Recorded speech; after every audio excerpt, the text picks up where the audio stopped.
Hello അസ്സാം വലൈക്കും welcome to Sheena's kitchen.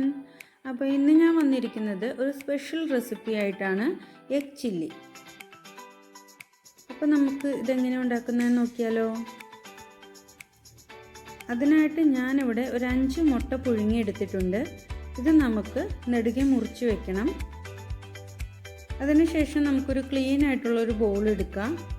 അതിലേക്ക് ഒരു 1/4 കപ്പോളം മൈദ ഇട്ട് കൊടുക്കാം. ഇതിലേക്ക് 2 ടേബിൾ സ്പൂൺ കോൺഫ്ലവറിൻ്റെ പൊടി കൂടി ചേർക്കാം.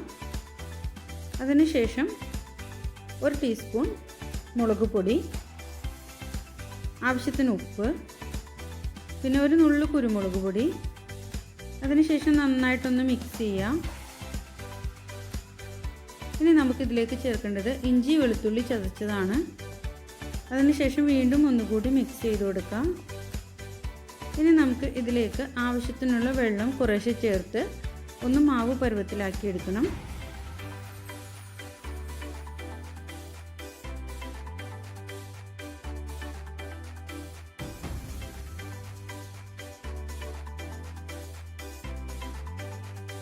ഇപ്പോൾ നമ്മുടെ മാവ് ഇവിടെ റെഡി ആയിട്ടുണ്ട്.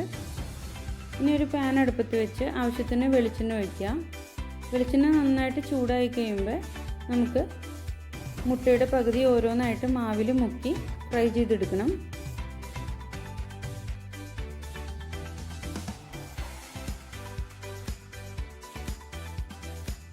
ഒരു സ്പൂൺ വെച്ച് ഇതുപോലെ ചെയ്യുകയാണെന്നുണ്ടെങ്കിൽ നമ്മുടെ കയ്യിലൊന്നും മാവ് ഒട്ടിപ്പിടിക്കില്ല.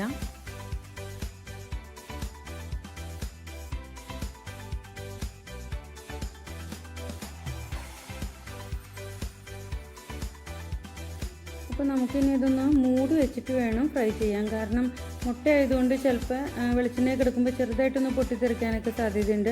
അപ്പോൾ നമ്മുടെ കയ്യിലും മുഖത്തൊക്കെ വെളിച്ചെണ്ണ തെറിക്കും. അപ്പോൾ അതുകൊണ്ട് നമ്മളിതൊന്ന് മൂടി വെച്ചതിന് ശേഷം ഫ്രൈ ചെയ്യാം കേട്ടോ.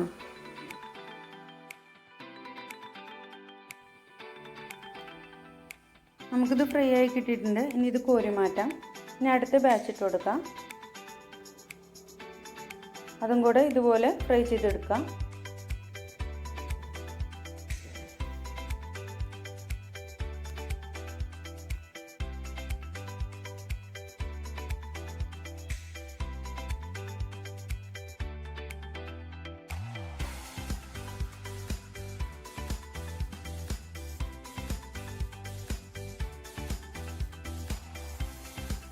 അപ്പോൾ നമുക്കിതെല്ലാം തന്നെ ഫ്രൈ ആയി കിട്ടിയിട്ടുണ്ട്.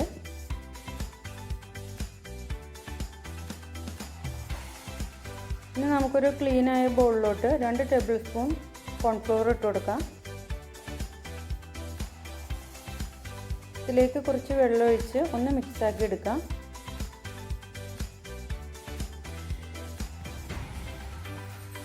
ഇനി ഇതൊന്ന് മാറ്റി വയ്ക്കാം. അതിനുശേഷം വേറൊരു പാത്രം അടുപ്പത്ത് വെച്ചതിന് ശേഷം നമ്മൾ നേരത്തെ എഗ്ഗ് ഫ്രൈ ചെയ്ത വെളിച്ചെണ്ണ ഇതിലേക്ക് ഒഴിച്ചു കൊടുക്കാം. വേറെ വെളിച്ചെണ്ണയൊന്നും എടുക്കേണ്ട ആവശ്യമില്ല. നമ്മൾ ഫ്രൈ ചെയ്ത വെളിച്ചെണ്ണ തന്നെ മതി. ഇനി ഇതിലേക്ക് ആദ്യമേ തന്നെ നമ്മൾ ഇഞ്ചിയും വെളുത്തുള്ളിയും കൂടെ ചതച്ചത് ഇട്ട് കൊടുക്കാം. ഇതിൻ്റെ പച്ചമണം ഒന്ന് മാറുന്ന വരെ നന്നായിട്ട് വഴറ്റി കൊടുക്കാം.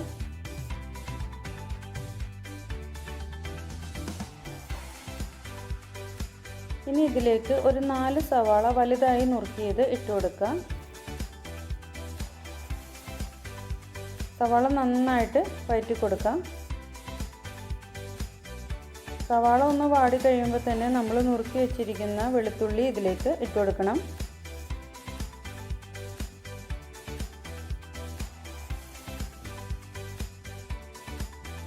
അതിനുശേഷം ഒരു 3 പച്ചമുളക് ഞാനൊരു ബൗളിലോട്ട് അരിഞ്ഞിട്ടിട്ടുണ്ട്. ഇതിലേക്ക് നമുക്ക് കുറച്ച് സോയാബീൻ സോസ് ഒഴിച്ച് കൊടുക്കണം.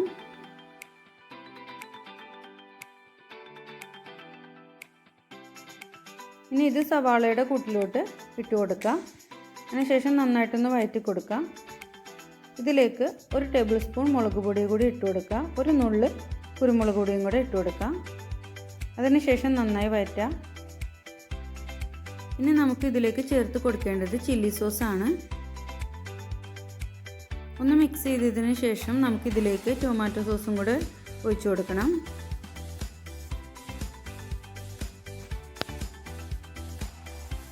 നന്നായി മിക്സ് ചെയ്തതിന് ശേഷം നമുക്ക് ഇതിലേക്ക് ക്യാപ്സിക്കം ഇട്ട് കൊടുക്കണം. ഞാനിവിടെ റെഡ് കളറിലും ഗ്രീൻ കളറിലും ക്യാപ്സിക്കം എടുത്തിട്ടുണ്ട്. ഇതിനി ഇതിലേക്ക് ഇട്ട് കൊടുത്ത് നന്നായിട്ടൊന്ന് വഴറ്റിയെടുക്കണം.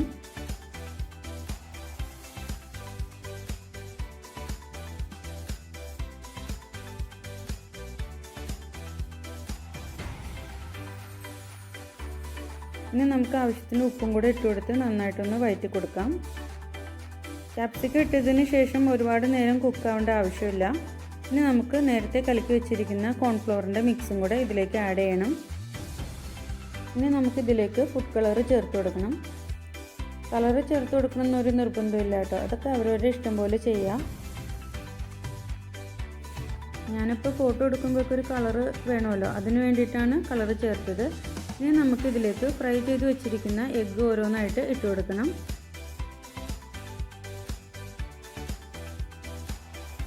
അപ്പോൾ ഞാനിതെല്ലാം തന്നെ ഇട്ട് കൊടുത്തിട്ടുണ്ട്. ഇനി നമുക്കിതൊന്ന് മിക്സ് ചെയ്തെടുക്കണം.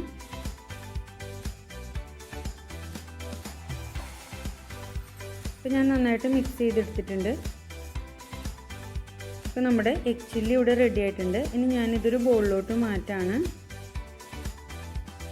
അപ്പോൾ എൻ്റെ ഇന്നത്തെ ഈ വീഡിയോ എല്ലാവർക്കും ഇഷ്ടമായല്ലോ. തീർച്ചയായും നിങ്ങൾ ട്രൈ ചെയ്ത് നോക്കണം, എല്ലാവർക്കും തന്നെ ഇഷ്ടമാവും. ഇഷ്ടമായി കഴിഞ്ഞാൽ തീർച്ചയായും നിങ്ങൾ ലൈക്ക് ചെയ്യുക, ഷെയർ ചെയ്യുക, കമൻറ്റ് ചെയ്യുക.